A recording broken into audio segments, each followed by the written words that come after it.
What if a handshake deal could enforce itself, with no lawyer, no bank, and no way to cheat? Most contracts need a middleman. A bank releases your mortgage payment. A lawyer holds the deposit. An escrow service sits between two strangers who don't trust each other. All of that costs time and money. A smart contract tries to replace that middleman with code.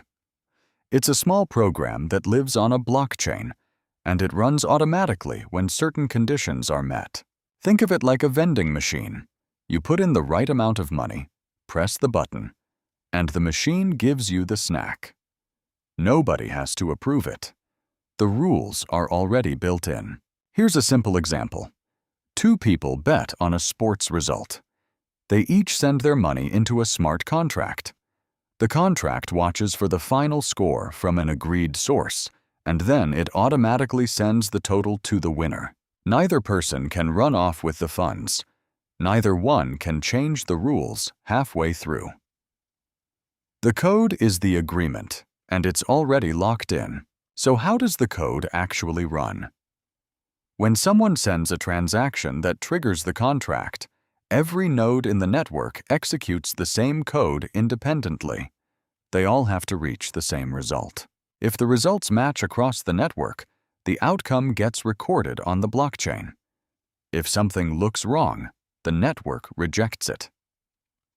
No single computer is in charge. That's the key difference from regular software. A normal app runs on servers that one company controls. A smart contract runs on thousands of computers at once, so no single person can quietly change the outcome. This matters most when two parties don't trust each other.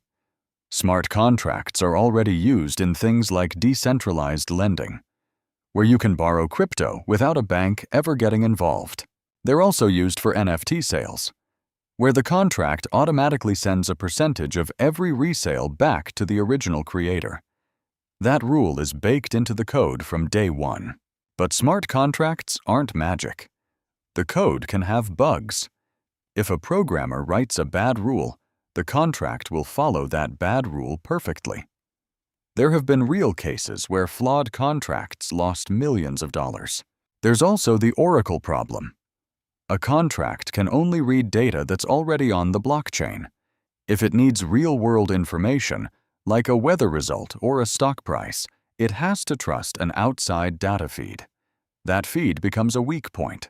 So a smart contract is a powerful tool with real trade-offs. It removes the need for a trusted middleman, but it puts all the trust in the code itself.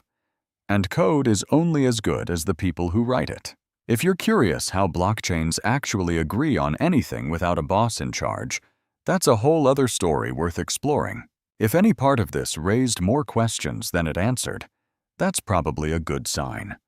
The next video on how blockchains reach consensus might be a natural next step.